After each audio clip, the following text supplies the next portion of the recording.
Hi friends, once again welcome back to my YouTube channel. Friends, काफ़ी दिनों बाद हम मिल रहे हैं। चूँकि बीच में हमारा कुछ इम्पोर्टेंट काम था, इसलिए आप लोगों के बीच नहीं आ पाया। लेकिन अब हम फ्री हो गए हैं, तो आपको कोशिश करूँगा कि जो है नियमित रूप से जानकारी देते रहें जैसे कि पहले देते थे। और आज हम अपने इसी सीरीज में एक बहुत इम्पॉर्टेंट टॉपिक जो अभी काफ़ी चर्चा में है, ओवर द टॉप प्लेटफॉर्म जो हैं हमारे यहाँ इंडिया में, उनके रेगुलेशन से रिलेटेड बात करेंगे। ये प्लेटफॉर्म वो होते हैं कि जो अभी जैसे वेब सीरीज जो चलती हैं, नेटफ्लिक्स हुए, अमेजन प्राइम हुए, तो इनके द्वारा जो कंटेंट प्रदान किए जाते हैं उनको लेकर काफ़ी डिस्प्यूट है इंडिया में। और क्योंकि ये एक्चुअली अभी किसी के रेगुलेशन में नहीं आते हैं, तो इससे रिलेटेड हम सारी चीज़ों को जानेंगे। और हम जानेंगे कि ओटीटी प्लेटफॉर्म क्या होते हैं, इनकी एक डेफिनेशन क्या है, एंड इसके अलावा इसमें अभी इनके क्या प्रॉब्लम इमर्ज होके आए हैं, और हाउ टू रेगुलेट, इनको कैसे रेगुलेट किया जाता है, कोई एजेंसी है इंडिया में। एंड सुप्रीम कोर्ट ने इसके इन जो ओटीटी प्लेटफॉर्म इनके बारे में सुप्रीम कोर्ट की क्या राय है, और लास्ट में गवर्नमेंट ने क्या डिसीजन अभी लिए हैं, और फिर कंक्लूजन क्या होनी चाहिए, तो इनको हम जानेंगे। अगर हम देखें कि ओटीटी क्या होते हैं, तो ओटीटी प्लेटफॉर्म यह एक ऑनलाइन प्लेटफॉर्म होता है जहां पर धारावाहिक, वेब सीरीज, फिल्म, समाचार आदि को एकल मंच पर प्रस्तुत करते हैं, जैसे नेटफ्लिक्स हुआ, अमेजन प्राइम, हॉटस्टार, बालाजी आदि। इन्हें ऑनलाइन कंटेंट क्यूरेटेड प्लेटफॉर्म के नाम से जाना जाता है। ये यूट्यूब, फेसबुक, इंस्टाग्राम से भिन्न होते हैं। मतलब यूट्यूब, इंस्टाग्राम, फेसबुक भी आप वहाँ पर भी अपने जानकारी शेयर कर सकते हैं, बट ये है कि वहाँ पे एक आप लिमिटेड टाइम तक ही दे सकते हैं, एक टाइम बाउंडेशन है। बट ये है कि इसके अलावा जो नेटफ्लिक्स है, अमेजन है, वहाँ पर आप जो है बड़ी मात्रा में अपने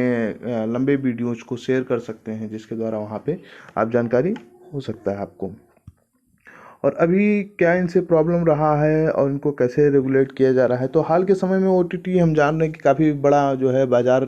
भारत में रहा है। उसके पीछे दो रीज़न रहे हैं कि पहला तो ये कि हमारे यहाँ जो है ऑनलाइन चीज़ों को बहुत ज़्यादा प्रायोरिटी दी जा रही है। दूसरा, जब कोविड हुआ और कोविड के दौरान लॉकडाउन हुआ, लोग घरों पर हो गए, तो व्यक्ति जो है इंटरटेनमेंट अपनी जारी रखने के लिए, अपना कंटिन्यूस इंटरटेनमेंट करने के लिए उन्होंने ऑनलाइन प्लेटफॉर्म को ही जो है सेलेक्ट किया, और इसके द्वारा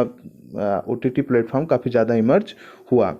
लेकिन इनके कुछ जो कंटेंट इनके द्वारा दिए जा रहे थे वो काफ़ी डिस्प्यूटेबल थे। जैसे कि आप देख लीजिए, बहुत कुछ समय पहले मिर्ज़ापुर नाम से एक सीरीज निकली हुई थी, और हाल ही में अभी तांडव निकली है जो काफ़ी बहुत ज़्यादा विवादित है। इसके पहले एक कोई आश्रम करके सीरीज थी, उसको भी काफ़ी जो है उसको जो है विवादित था। और ये सब इतना विवाद जो है बढ़ गया कि इससे संबंधित मामले जो है सुप्रीम कोर्ट में याचिकाएं दायर हुई इसके लिए। और लास्ट में सुप्रीम कोर्ट ने भी सरकार से इस संदर्भ में जवाब मांगा कि मतलब आप इसको कैसे रेगुलेट करते हैं, या कोई रेगुलेट की क्या मतलब आपकी प्रक्रिया है। पूरा विस्तृत रिपोर्ट जो है सुप्रीम कोर्ट में शामिल करने को कहा। इसके साथ साथ कुछ जो धार्मिक समूह हैं उन्होंने भी कमेंट किया कि ये इससे हमारे जो रिलीजियस हमारी फीलिंग्स है, जो रिलीजियस हमारी सेंटिमेंट है, जो इमोशनल हैं, उस इमोशंस हैं, उसको उस पर भी ये जो है अपनी वेब सीरीज बना करके काउंटर करते हैं। मतलब हमारे जो है भावनाओं को ठेस पहुंचा रहे हैं। तो दोनों चीज़ें समझना ज़रूरी है कि जहां एक इनको अपने कार्यक्रम की प्रसारण की अनुमति है, वहीं लोगों के जो राइट्स हैं या जो सोशल कम्युनिटी में एक पीसफुल बना रहे, उसके मैनेजमेंट के लिए क्या करना चाहिए। और एक ऐसे ही मामले में एक हाईकोर्ट का मामला था, तो वहाँ पे राज्य सरकार से जो है इस संदर्भ में रिपोर्ट दाखिल करने को कहा गया था। तो राज्य सरकार ने स्पष्ट रूप से कहा था कि जो वेब सीरीज हैं, सभी नहीं लेकिन कुछ वेब सीरीज ऐसी हैं जो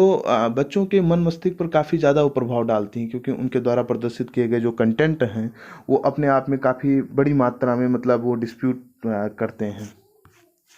और इसमें इनके अलावा ये भी देखा जाता है कि आप देखिए वेब सीरीज में कितने बड़े पैमाने पर, मतलब फिल्मों में होता है, बट ये है कि वेब सीरीज में बहुत ज़्यादा गाली गलौज, अपशब्दों का प्रयोग, अलग तरीके से जो है किसी भी हिस्टोरिकल अगर बैकग्राउंड हो तो उसको अपने हिसाब से दिखा देना, और इतना ही नहीं, जो सेक्सुअल कंटेंट होते हैं उनको दिखाना। मतलब वहाँ पे ऐसे शो अप किया जाता है जैसा लगता है कि हम कोई वेब सीरीज नहीं, मतलब बल्कि कुछ ऐसी अन्य चीज़ें देख रहे हैं। और इससे जो है देख करके जो हमारी युवा पीढ़ी है, जो हमारी यंग जनरेशन है, बच्चे हैं खासकर, जो आज के टाइम पे वो फ़ोन लिए रहते हैं और फ़ोन में वो यहाँ तक उनके मतलब वेब सीरीज़ तक उनकी एसेसिबिलिटी है, वो उसको प्राप्त कर सकते हैं। सिंपल सा वो जो है अपना देख सकते हैं उनके एप्लीकेशंस को डाउनलोड करके। सिविल समाज भी इनको रोकने के लिए कई बार कोशिश किया है। अगर हम इनको देखें रेगुलेट कैसे किया जा रहा है, तो रेगुलेट करने के लिए केंद्र सरकार ने 2019 में ओटीटी प्लेटफॉर्म को रेगुलेट करने का जो है एक विनियामक बोर्ड गठन करने की बात मतलब विचार कर रही थी। और साथ ही सरकार ने इनसे रिलेटेड जो प्लेटफॉर्म हैं जैसे कि अमेजन, नेटफ्लिक्स, बालाजी जो भी हैं, एमएक्स प्लेयर, इन सब से सरकार ने ये भी कहा कि अगर आप अपना खुद का स्व रेगुलेशन बनाएं, यानी कि खुद से जो है अपने आप को विनियमित करने के लिए एक आप ढांचा तैयार करें, एक कंडक्ट बना लें, तो ये ज़्यादा अच्छा होगा बजाय कि सरकार उसमें हस्तक्षेप करें। और 2019 में भारत की एक संस्था है, ये internet and mobile association of India, इसने एक जो है अपना ऑनलाइन क्यूरेटेड सामग्री प्रदाताओं के लिए सर्वोत्तम प्रथाओं की संहिता नाम से एक संहिता यानी कि कंडक्ट इसने बनाया था, एक संहिता को बनाया था। क्यूरेटेड सामग्री क्या होता है? क्यूरेटेड सामग्री इसका एक ऑफिशियल मतलब तकनीकी नाम है, जहाँ पे क्या होता है कि रचना या जो कंटेंट है वो निर्माण किसी और के द्वारा किया जाता है और इसको ऑनलाइन प्लेटफॉर्म पर अपने चैनल के माध्यम से दूसरों के द्वारा जो मतलब दूसरों तक पहुंचाया जाता है। तो जैसे कि आप देखिए कि मतलब तांडव वेब सीरीज है मान लीजिए, तो तांडव वेब सीरीज के निर्माता कोई और हैं और उनको जो पब्लिश किया गया अमेजन, वो अमेजन के मालिक कोई और हैं। तो ये यहाँ पे मतलब दो लोगों को साथ में जोड़ने का काम करते हैं। और इसके साथ ही सूचना एवं प्रसारण मंत्रालय ने इन्हें रोकने के लिए जो है निर्णय लिया, इनको अपने अंडर में लाने का निर्णय किया। और संविधान का जो अनुच्छेद 77 है उसका जो खंड 3 है, उसको अगर आप पढ़ेंगे तो उसी के अनुसार भारत सरकार क्या करती है, कार्य आवंटन नियम जारी करती है 1961। और कार्य आवंटन नियम के तहत ये बताया गया है कि जो डिजिटल ऑनलाइन मीडिया को सूचना एवं प्रसारण मंत्रालय के अंतर्गत लाया जा सकता है। और इसी के तहत उन्होंने अपना जो है एक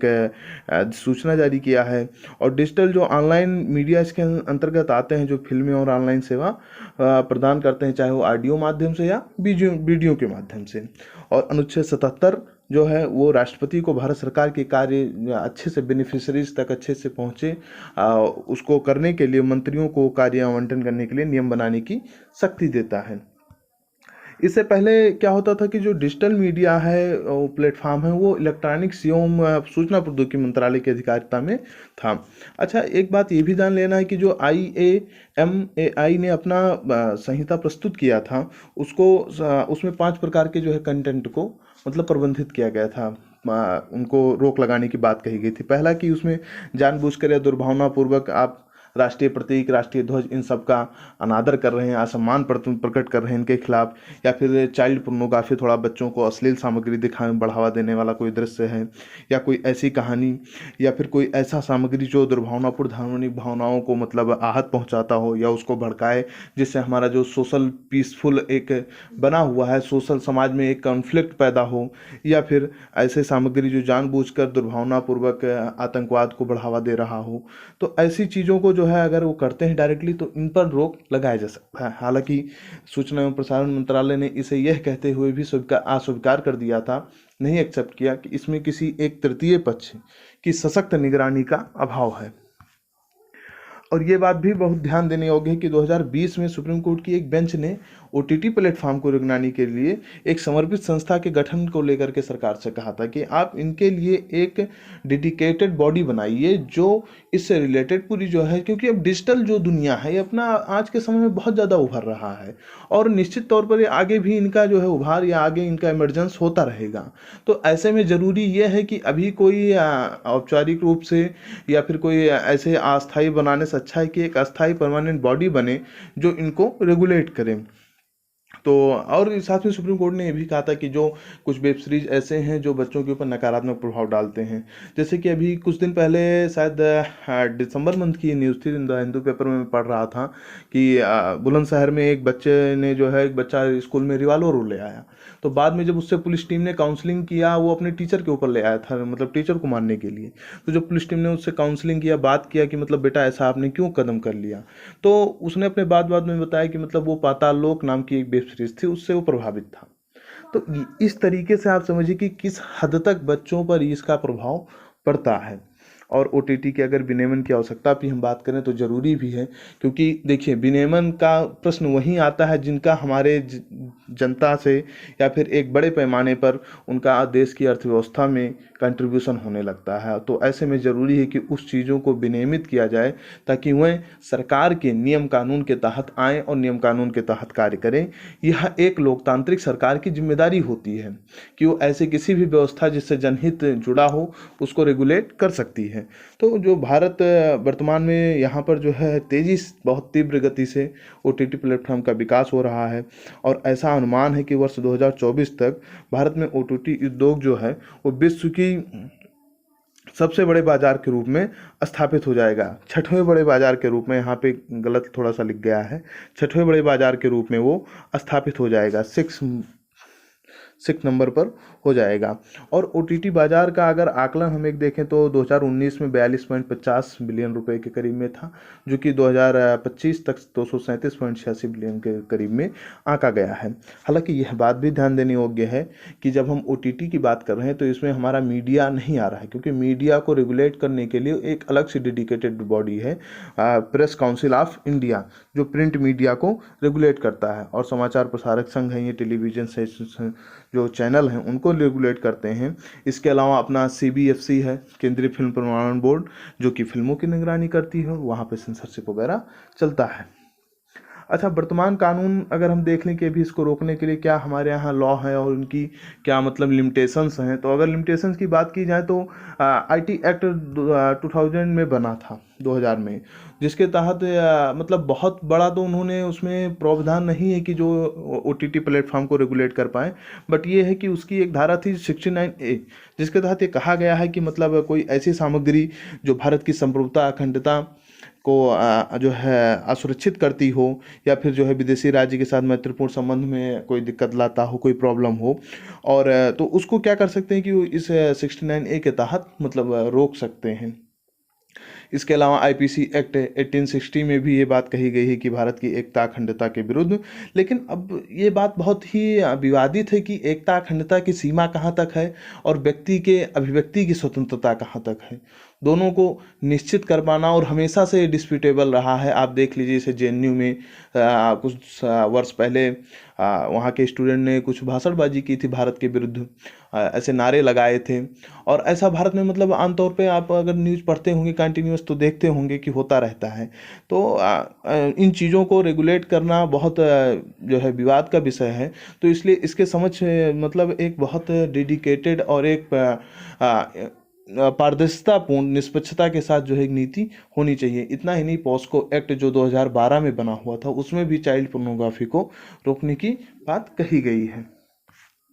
अब निष्कर्ष हम देख लेते हैं, तो निष्कर्ष यही है कि OTT प्लेटफॉर्म का स्वविनियमन बहुत ही अच्छा दृष्टिकोण या विचार है, और साथ ही राज्य को जो है या संसद को इस संदर्भ में कोई कानून बनाए, और अगर वो बना रहे हैं तो जो स्वविनियमन है और जो राज्य के कानून है, संसद के कानून है, उनके बीच एक सामंजस्य हो। ऐसा ना हो कि अधिकारों का संघर्ष हो, इस उद्योग को दबाने की कोशिश की जाए, प्रोत्साहन दिया जाए। बस उनके जो ऐसे कंटेंट हैं या ऐसी कोई गतिविधि है जिससे समाज में दिक्कत हो रही है, किसी के ऊपर प्रभाव डाल रही, किसी समाज के एक वर्ग को प्रभावित करी, तो उसको रोका जाए। साथ ही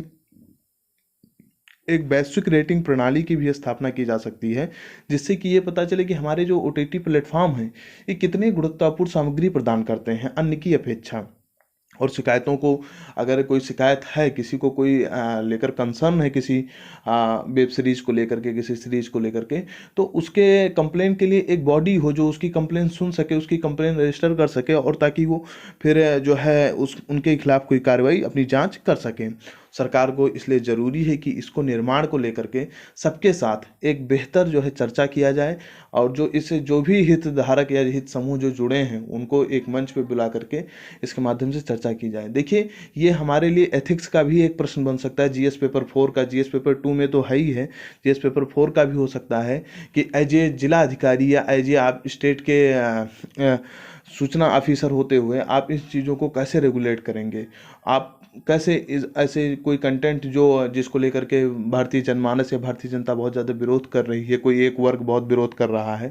तो उनको रेगुलेट करने के लिए आपकी क्या नीति होनी चाहिए? यह एक विचार का प्रश्न है। तो मित्रों, आप कोशिश कीजिएगा कि आप इससे संबंधित जो भी प्रावधान हैं, जो भी मतलब आपको लगते हैं, जो संभावनाएं हैं प्रश्न की एथिक्स में, आप उनको अपने थोड़ा सोचने के जो है तरीकों को विकसित करें, और इससे संबंधित जो भी डाउट हैं वो आप अपना बताएं। और अगर कोई विशेष डाउट है तो आप कमेंट करके बताइए। तो थैंक यू फ्रेंड्स, आपको वीडियो अच्छा लगा हो तो प्लीज़ लाइक कीजिए, शेयर कीजिए, सब्सक्राइब कीजिए, एंड फिर मिलते